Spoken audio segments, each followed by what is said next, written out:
How many times have you felt frustrated with your prayers?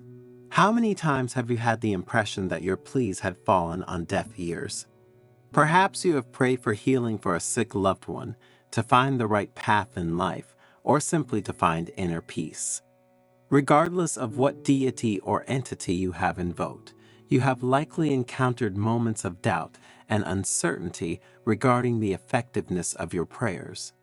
But what happens when our prayers seem to go unanswered?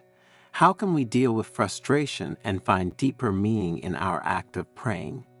In this Zen story, we will explore the secrets of prayer together, drawing on the teachings of a wise Buddhist monk and his enlightening stories.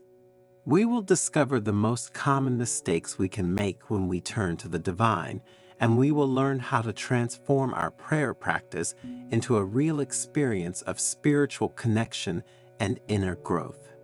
So, prepare for a spiritual journey that will lead you towards a new awareness and inner wisdom, and stay until the end so that you know exactly how to raise the meaning of your prayers.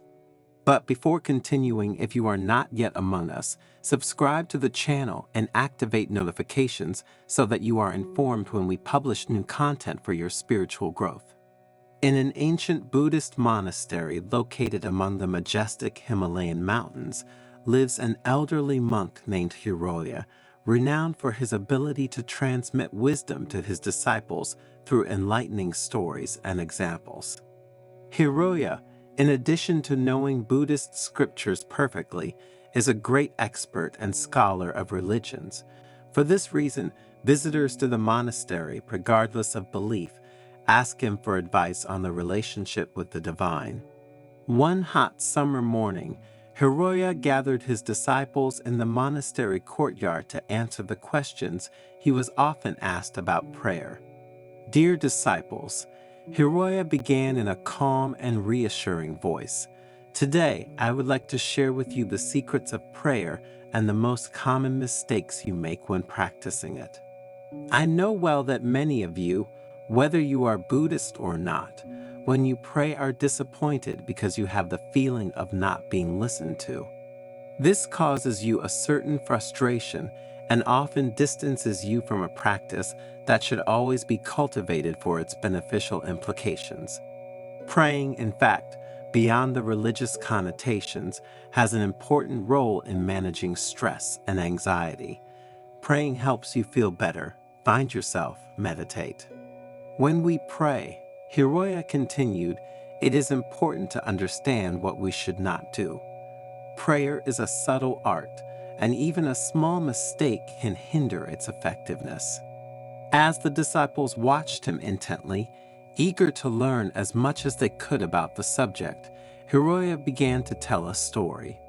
In ancient times, there was a devout monk who constantly prayed for wealth and prosperity for himself and his monastery. Every day, he knelt before the altar, fervently asking for divine help to realize his material desires. But despite his intense prayers, his requests seemed to go unheard. So slowly, he began to feel frustrated and disappointed, and began to wonder if he was doing something wrong. One day, while meditating in the monastery gardens, he met an elderly monk who radiated a profound inner serenity. He approached him and with extreme humility asked for advice on his practice of prayer.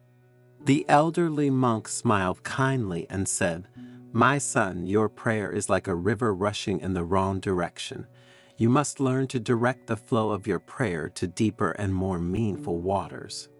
I understand that you need to reach a more satisfactory economic situation for yourself and for the temple in which you live, but that's not how you're going to get what you want."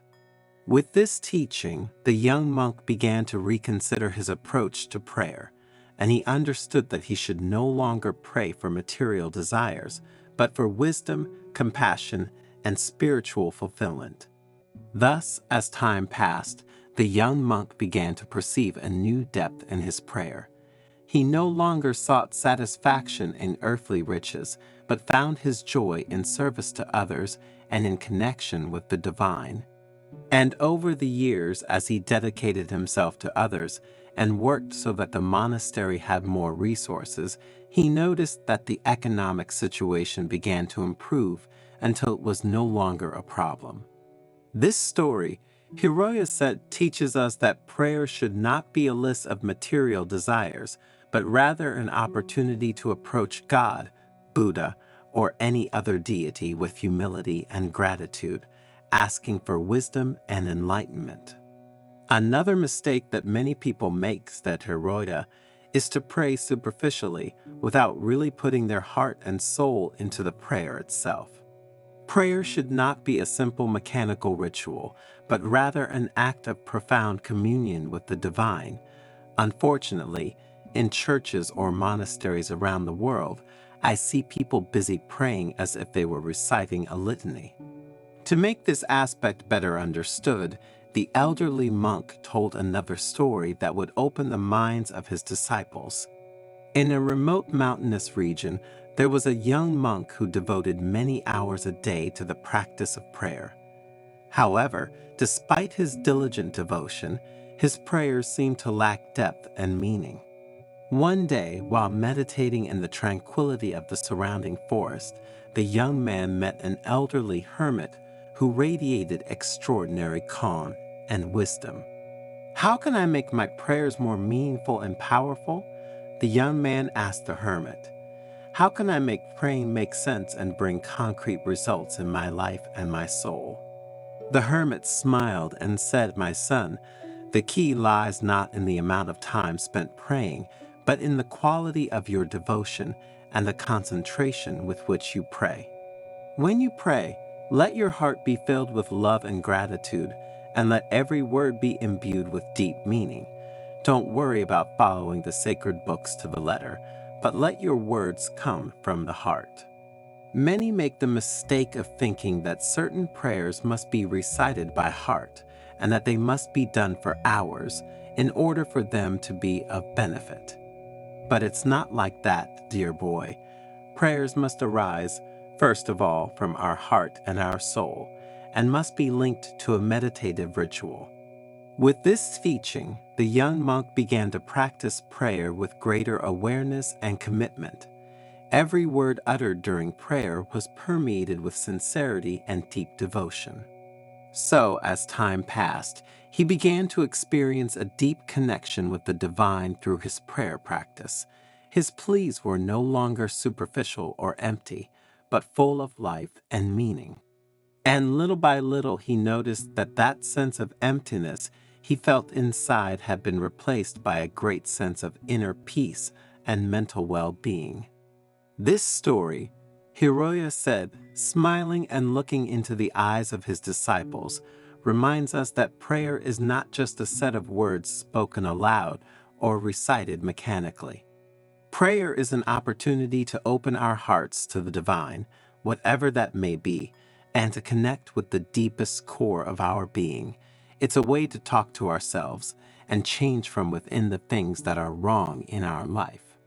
While the sun hid behind the mountains and the disciples listened with extreme interest to the words of their mentor, Hiroya, with a gesture of his hands, invited everyone to follow him to the most beautiful spot in the garden. "What did we learn today?"